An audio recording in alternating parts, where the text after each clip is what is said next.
Rates. Rates are how we charge for our rooms. We can have multiple rates for each room. This is just an example of my rack high rate for my deluxe rooms. So I have a description, a revenue class, how it gets taxed, the deposit rule and cancel rule, how it gets charged, and a nice description, a marketing description that the reservations clerks can read out to the guests. This particular one is commissionable if commissions can be paid. We're not going to show this one on the rate calendar because we're always willing to sell it for our rack high rate. Zero rates are not okay. We're allowed to do overrides. That is, if you have a permission to do an override, you can do an override. And this one we will show on our website. This is the background information or header information.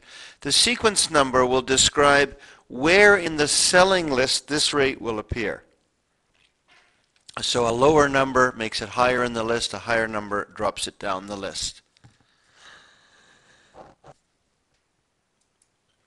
The actual rate we're going to charge will be season dependent. I have 3 seasons in my year, a high, a low, and a mid-season. The dates of these are defined elsewhere, but for my high season, I have a different rate for each different day of the week, although for this rate it's the same. For other rates it'll vary by the day of the week, and it varies by the number of people in the room. 1, 2, 3, 4, 5, 6 people, and extra past 6 people. So here's how we vary it per day of the week. Here's how we vary it for the number of people, and we have one of these records for each season.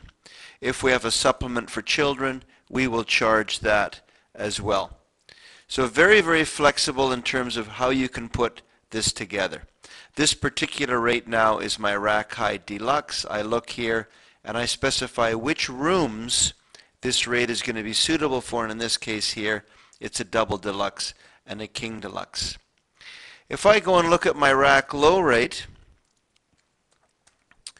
we will see here it looks very similar to the rack high. We have a different deposit rule and a different cancel rule, and I have a not available above 70%. So this is a reactive rate, which means this rate will automatically turn itself off when we get to 70% occupancy.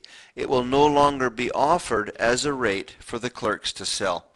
Further, we're not going to show this on our website because, of course, it won't always be available. The rate's going to be a little different, of course, in here. It's about $25 a night cheaper, but however your rack highs and rack lows work in your property. And it's going to be for the same room types because this is the rack low deluxe versus the rack high deluxe. So those were a couple of the sort of the walk-in rates.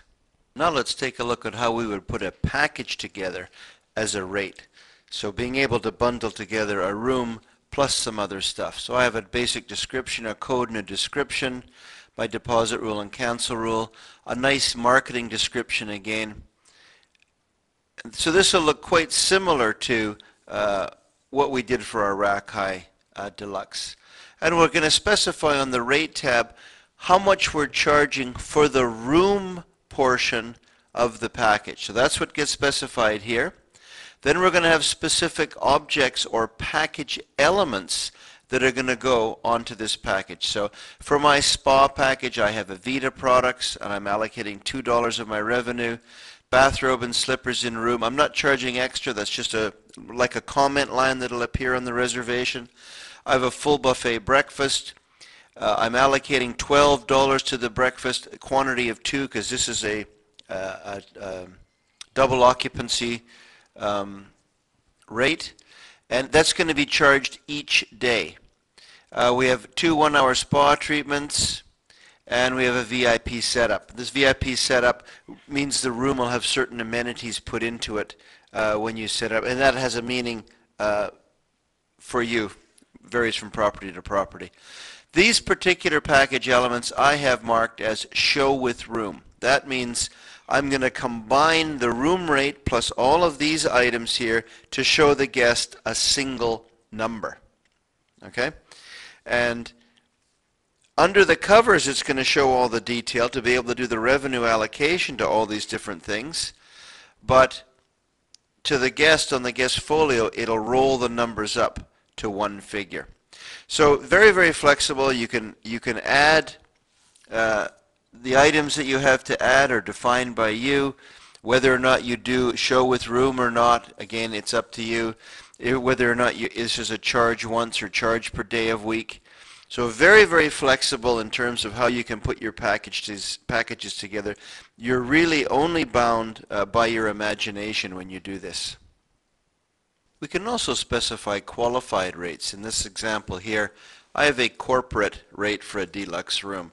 This is corporate tier 1. I also have a corporate 2 and a corporate 3.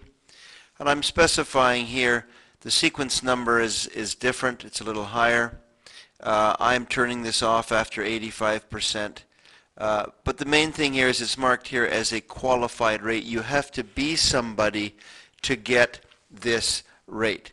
So again, we're going to specify what's going to be charged per night here, much the same as we did for the others, per day of week, and the number of people, and based on the season.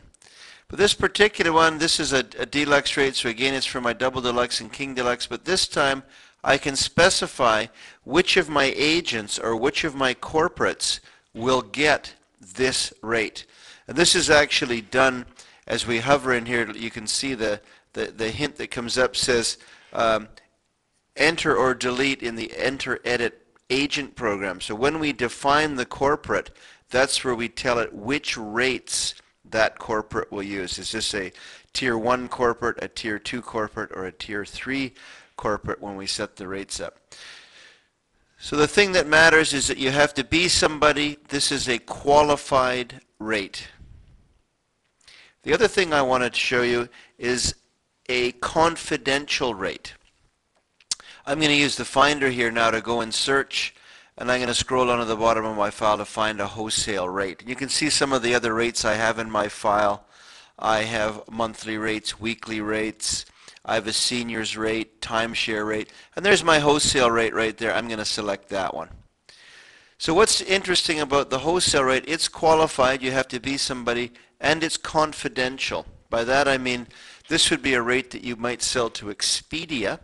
So if you sell to Expedia for $100, Expedia in turn marks it up to $120. Your guest has paid $120, you've only got $100.